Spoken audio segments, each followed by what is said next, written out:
हम सभी कभी ना कभी जीवन में ईश्वर से कुछ न कुछ मांगते हैं और ईश्वर जब हमारी मनोकामना पूर्ण करते हैं हम बड़े प्रसन्न हो जाते हैं। परंतु जब ईश्वर हमारी मनोकामना पूर्ण नहीं करते तब हम सोचते हैं, संदेह करते हैं, क्या सच में ईश्वर है? आपको एक बात बता दूं, यदि आपने ईश्वर के समक्ष अपनी इच्छा रखी, अपनी मनोकामना रखी और ईश्वर ने वो पूर्ण कर दी, इसका अर्थ यह है कि ईश्वर जानते हैं कि आपको इसकी आवश्यकता है। किंतु यदि आपने कामना की और वो पूर्ण नहीं हुई तो बस इतना स्मरण रखिए, ईश्वर वो सब देख सकते हैं जो आप नहीं देख सकते।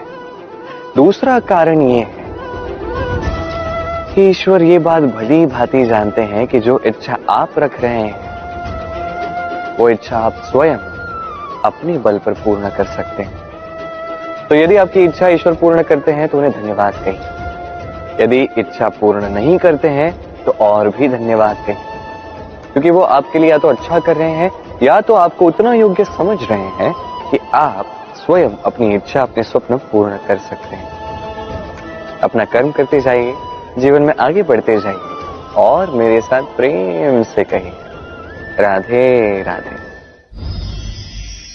आम और नीम दोनों ही अपने अपने स्थान पे अत्यंत विशेष, अत्यंत श्रेष्ठ। आम हमारी शक्ति बढ़ाता है, वही नीम रोगों से लड़ने की हमारी क्षमता बढ़ाता है। अब आम अत्यंत मीठा होता है और नीम कड़वा होता है। अब क्या इस कारण से नीम को निराश हो जाना चाहिए या स्वयं से घृणा करनी चाहिए कि वो कड़वा है? कदापि नहीं। देखिए, नीम कड़वा है, इसमें नीम का कोई दोष नहीं है, दोष जिह्वा का है। इसे मीठा भाता है और कड़वा नहीं भाता। किंतु यदि आप नीम का उपयोग अपने जीवन में नहीं करोगे तो रोगों से लड़ने की आपकी क्षमता बढ़ेगी ही नहीं। तो नीम तो है अत्यंत महत्वपूर्ण। इससे आपको क्या सीख मिलेगी? यही कि कभी भी जीवन में किसी और के मापदंडों पे स्वयं को मत परखिए। आपकी योग्यता, आपकी विशेषता, आपके गुण अवगुण, ये स्वयं आप समझ जाइए, इतना ही पर्याप्त है। आइए और मेरे साथ प्रेम से कहिएगा, राधे राधे। क्या आपने कभी कुएं से जल निकालते हुए किसी को देखा है? एक पात्र को रस्सी से बांधा जाता है, उसे कुएं में डाला जाता है, खींच के तब जल प्राप्त होता है। सरल सी बात है। परंतु कभी ये सोच के देखिए, कुएं में पात्र डालने के पश्चात यदि पात्र सीधा ही रहे तो वो जल में प्रवेश कर ही नहीं सकता, ना जल उस पात्र में प्रवेश कर सकता है। उस पात्र को झुकना पड़ता है, तब जाके जल उसमें प्रवेश करता है, तब जाके खींच के आपकी प्यास बुझती है। अब इसमें जीवन की एक अमूल्य सीख छिपी है, एक सीख जो संसार के हर एक व्यक्ति के लिए महत्वपूर्ण है, और उस सीख का नाम है विनम्रता। संसार में हर एक व्यक्ति को विनम्र होना चाहिए। आप स्वयं को विनम्र बना दीजिए, आपको बड़ों का आशीर्वाद भी प्राप्त होगा, सफलता का साथ भी प्राप्त होगा। आप विनम्र नहीं, कुछ भी टिकेगा नहीं। तो विनम्र रहिए और मेरे साथ प्रेम से कहिएगा, राधे राधे। कभी आपने सोचा है कि वो क्या है जो आपको आगे बढ़ने से रोकता है? जैसे कि आप मार्ग से चल रहे हैं, पांव में मोच आपको आगे बढ़ने से रोकती, वैसे ही जीवन में छोटी सोच आपको आगे बढ़ने से रोकती। देखिए, यदि एक चाक है जो टूटी हुई है, वो आपको मिट्टी के पात्र नहीं बनने देते। उसी प्रकार किसी से ईर्ष्या करना आपको महान नहीं बनने देता। मैं ऊंचा हूं और वो नीचा है, ये विचार कभी आपको ऊंचे उठने नहीं देता। मन से सारे विकार, ईर्ष्या, मोह, लोभ, लालच सब निकाल फेंकिए। इस सोच को बड़ा कीजिए, सकारात्मकता लाएं और पूर्ण समर्पण से कर्म करते जाइए। महानता और सफलता दोनों आपके कदम चूमेंगे। तो आइए और मेरे साथ प्रेम से कहिएगा, राधे राधे। जीवन में जब भी हम किसी ऐसे मार्ग पर चलना चाहते हैं जिस पर कांटे हैं, छोटे कंकड़ हैं जो चुभ सकते हैं, तो हम क्या करते हैं? हम पादुकाएं पहनते हैं और तत्पश्चात हम बड़ी सरलता से उस मार्ग से चल के जा सकते हैं। किंतु यदि पादुका और पांव के बीच कोई छोटा सा कंकड़ आके फंस जाए तो हम कोमल से कोमल मार्ग को भी नहीं पार कर सकते। कुछ समझे आप? इसका सार यही है कि हम बाहरी युद्ध जीत सकते हैं, वहां पे सफल हो सकते हैं, किंतु उससे भी कहीं अधिक महत्वपूर्ण और कहीं अधिक कठिन आंतरिक युद्ध होते हैं, आंतरिक कठिनाइयां होती हैं। लोभ, मोह, क्रोध, लालच, भय, यदि ये आपके भीतर है तो आप संसार के किसी भी स्तर तक पहुंच जाइए, कितना भी बड़ा युद्ध जीत जाइए, आपको संतुष्टि नहीं मिलेगी। तो सर्वप्रथम स्वयं को सुधारें, तत्पश्चात इस संसार को जीतें और उससे पहले मेरे साथ प्रेम से कहें, राधे राधे। कभी कभी हम किसी कार्य को आरंभ करने के विषय में सोचते हैं, फिर और सोचते हैं, फिर और सोचते हैं, सोचते ही रह जाते हैं। देखिए, ये अनुचित नहीं कि हम किसी कार्य को आरंभ करने से पूर्व उसके विषय में सोच विचार करें, उसे समझें, ठीक है, किंतु सारा समय इसी में व्यर्थ करना उचित नहीं है। यदि आपने अधिक समय लगा दिया तो समय आपसे रुष्ट अवश्य होगा, और क्यों ना हो, आप समय को नष्ट कर रहे हैं, ये उचित नहीं। देखिए, निश्चित रूप से सोच विचार कीजिए, आकलन कीजिए, पूर्ण रूप से कीजिए, किंतु ये भी स्मरण रहे कि उस उचित समय में आपको कर्म आरंभ करना है। सोचते ही रहोगे तो कर्म आरंभ नहीं कर पाओगे। और ये समय अत्यंत बलवान है, इसका सम्मान करोगे तो ये आपका साथ देगा, नहीं करोगे नहीं देगा। आइए इस समय का सम्मान करें और मेरे साथ प्रेम से कहें, राधे राधे। कई बार ऐसा होता है कि हमारे अच्छी मंशा पर, अच्छे विचारों पर, अच्छे कर्मों पर लोग संदेह करते हैं, प्रश्न उठाते हैं, प्रमाण मांगते हैं, शुद्धता की परीक्षा देने को कहते हैं, और तब निश्चित रूप से दुख होता है। हम सोचते हैं कि यही जीवन है। इतना अच्छा सोच के भी, शुभ कर्म करके भी लोग हम पे ही संदेह करते हैं। दुख तो होता है, किंतु दुखी होने की आवश्यकता नहीं। क्यों नहीं है? क्योंकि यदि कोई आप पर संदेह करता है तो उन्हें करने दे। संसार में क्या होता है, देखिए, संसार में स्वर्ण की शुद्धता को ही परखा जाता है, कोयले की कटुता को नहीं। आप स्वर्ण हैं तो आपकी शुद्धता को परखा ही जाएगा, वो तो होना ही है। आप स्वयं को दुखी मत कीजिए, आपका केवल एक कर्म है, स्वर्ण की भांति चमकते रहिए। संसार को आपके सोच विचार, आपके कर्म का, आपकी शुद्धता का प्रमाण मिलता ही रहेगा। तो आइए और मेरे साथ प्रेम से कहिएगा, राधे राधे। कई बार ऐसा होता है जहां लोग हमारे सत्य को अस्वीकार करते हैं और लोगों की मिथ्या बातों को स्वीकार कर लेते हैं, वो भी बड़ी सरलता से। तब हमें बड़ा दुख होता है, बड़ा क्रोध आता है लोगों की इस सोच पर यह जानना अधिक महत्वपूर्ण है कि ऐसा होता है तो क्यों? क्या कारण आप है? क्या आप में कोई दोष है? कदापि नहीं। कारण यह है कि सत्य, इस सत्य का मूल्य कहीं अधिक है, इतना अधिक है कि कई बार बड़े से बड़ा धनी भी इसका मूल्य चुका नहीं सकता। वहीं बात की जाए यदि मिथ्या की, तो इसका मूल्य बहुत छोटा है। बड़ी सरलता से इसलिए मिथ्या सब में बिक जाता है। आपका कर्म सत्य कहूं तो ये नहीं कि आप सोचते रहें कि लोग आपको क्यों नहीं समझ रहे, आपके सत्य को क्यों नहीं समझ रहे। आपका कर्म है अपने सत्य के साथ खड़े रहना, सत्य के साथ चलते रहें, क्योंकि सत्य भी उन्हीं के पास आएगा जो सत्य को खोजना चाहते हैं। अन्यथा अधिकतर लोग मिथ्या में ही प्रसन्न हैं। आप कर्म करते जाइए, अपने सत्य के साथ आगे बढ़ते जाइए। सत्य अधिक समय तक छिपा नहीं रहता। संसार के समक्ष एक न एक दिन अवश्य आएगा, और तब भी ये लोगों पर है कि वो स्वीकार करना चाहते हैं या नहीं। आप कर्म करते जाइए और मेरे साथ प्रेम से कहिए, राधे राधे।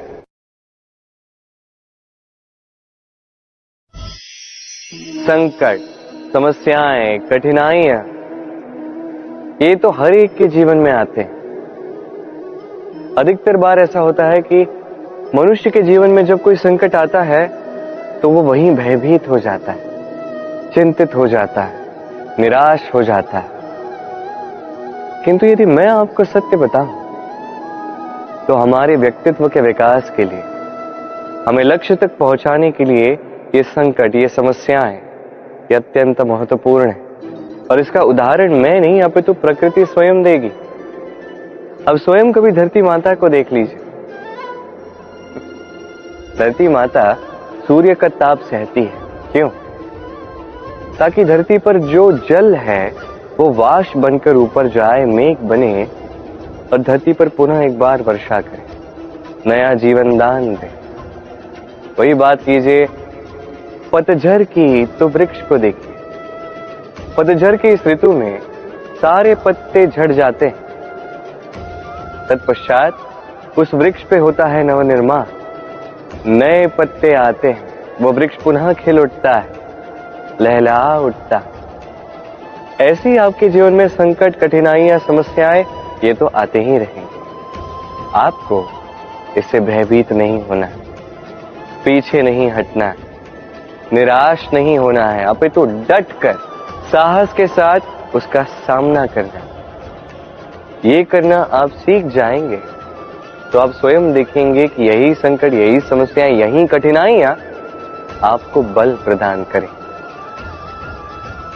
आइए और मेरे साथ प्रेम से कहिए, राधे राधे। जब हम जीवन में अपने लक्ष्य की ओर अग्रसर होते हैं तो कई सारे लोग हमें सलाह देते हैं कि आप ये कीजिए, आपको वो करना चाहिए, आपको उस आदर्श व्यक्ति की भांति उस मार्ग पे चलना चाहिए। हमें अच्छा लगता है, हम उसका अनुसरण करने लगते हैं, क्योंकि उस मार्ग पे 1 अथवा 10 लोग चल के अपने लक्ष्य को प्राप्त कर चुके हैं। अब उन लोगों को उस मार्ग पे चल के लक्ष्य की प्राप्ति हुई, क्या इसका अर्थ यह भी है कि हमें भी अवश्य होगी? आवश्यक नहीं। मैं आपसे सरल सा प्रश्न पूछता, क्या वो आदर्श व्यक्ति आप हैं? नहीं, वो व्यक्ति कोई और है, जिसकी अपनी सोच है, अपनी विचारधारा है, अपने कर्म है, अपने अनुभव है, अपने गुण, अपने अवगुण है, उनकी अपनी एक यात्रा है, अपना लक्ष्य है। वो आप नहीं। बात की जाए यदि आपकी, तो आपके विषय में सबसे अधिक कौन जानता है? आपकी यात्रा, आपके लक्ष्य के विषय में, आपकी सोच, आपकी विचारधारा, आपके कर्म के विषय में, आपकी कामना के विषय में, आपके अनुभवों के विषय में, इन सब के विषय में सबसे अधिक यदि कोई जानता है तो वो है स्वयं आप। तो अपने जीवन में किस मार्ग को चुनना है और कैसे आगे बढ़ना है, ये चयन भी श्रेष्ठ होगा यदि आप ही के हाथ में हो। आप अपने जीवन का आकलन कीजिए, समझिए और अपने लक्ष्य को जाकर प्राप्त कर लीजिए। कुछ इस प्रकार उदाहरण इस संसार के समक्ष प्रस्तुत कीजिए कि भीड़ आपके मार्ग पर चलने के लिए आतुर हो जाए। आइए और मेरे साथ प्रेम से कहिएगा, राधे राधे। कभी जब भवंडर आता है, आंधी तूफान आता है, तब देखिए ये कितना बड़ा स्वर करता है, कितना बड़ा नाद करता है, विध्वंस मचा देता है। जब बाढ़ आती है तब कितना बड़ा स्वर करती है, कितना बड़ा नाद करती है, किनारों को तोड़ के रख देती है। वहीं किसी वृक्ष को देखिए, शांति से खड़ा रहता है, मौन, और अपना कर्म करता है, छाया देता है, फल देता है, कोई बड़ा स्वर नहीं, कोई नाद नहीं। नदी की बात की जाए तो नदी जो बहती है, खेतों को सींचती है, वनस्पतियों को प्राण देती है, हमें पीने के लिए जल देती है, इतना महान कार्य करती है, कोई बड़ा स्वर नहीं, कोई बड़ा नाद नहीं। ये सीख है, इस संसार में जो भी महान कार्य करते हैं, मौन होकर अपना कर्म करते जाते हैं, क्योंकि उन्हें पता है महत्व स्वर का नहीं, कर्म का। और जो रुद्र का साथ देते हैं, नाद करते हैं, वो केवल विध्वंस मचाते हैं। आप मौन रहकर कर्म करते करते महान बनना चाहते हैं, या रुद्र का साथ देकर केवल विध्वंस मचाना चाहते हैं? निर्णय आपका है। आइए और मेरे साथ प्रेम से कहिएगा, राधे राधे। आप जीवन में क्या बनेंगे, ये आपके परिश्रम, आपके निरंतर प्रयास और आपकी चुनी हुई दिशा पर ही निर्भर नहीं करता। ये निर्भर करता है आपकी संगति पे भी। इस संगति जो अत्यंत महत्वपूर्ण होती है। प्रकृति भी हमें यही सिखाती है, एक उदाहरण द्वारा। यदि ये मैं आपको बताऊं तो किसी हवा के झोंके को देखिए। एक हवा का झोंका जब किसी पुष्प को स्पर्श कर जाता है तो वो भी सुगंधित हो जाता है। यही हवा का झोंका जब किसी नाली के ऊपर से बहता है तो वो भी सुरभिहीन हो जाता है। ये संगति ही है जो मनुष्य को कहां से कहां पहुंचा सकती है, आपको पता भी नहीं चलेगा। ये संगति का प्रभाव ही है जहां चने के साथ घुंड पिस जाता है। ये संगति का प्रभाव ही है जहां एक साधारण सा पत्थर स्वर्ण के साथ मिल जाता है और वो भी रत्न बन जाता है। तो इस संगति का विशेष ध्यान रखिए। अब किससे मिलते हैं, क्या बात करते हैं, क्या सीखते हैं, उनका आपकी ऊर्जा पर क्या प्रभाव पड़ता है, सब देखिए और मेरे साथ प्रेम से कहिएगा, राधे राधे। प्रकाश किसमें होता है? सूर्य। शीतलता किसमें होती? चंद्रमा। अब यदि सूर्य में प्रकाश ही ना हो तो क्या होगा? अंधकार। यदि चंद्रमा में शीतलता ही ना हो तो क्या होगा? महा अंधकार। सब कुछ भीतर, अच्छाई और सच्चाई हर एक मनुष्य के मन के भीतर है ही है। यदि ये नहीं तो समझिए कुछ भी नहीं। जैसे एक दिया जो जलता है, प्रकाश फैलाता है, अंधकार में हमारा मार्गदर्शन करता है। क्यों जलता है? क्योंकि इसके भीतर एक बाती है जो जलती है। बाती क्यों जलती है? क्योंकि उसके भीतर घी है जो उस बाती को जलाए रखता है। सब कुछ हमारे मन के भीतर है, अच्छाई भी, सच्चाई भी। इसी के साथ कर्म करते जाइए, जीवन में आगे बढ़ते जाइए। समस्त जीवन प्रकाशमय होगा। आइए और मेरे साथ प्रेम से कहिए, राधे राधे।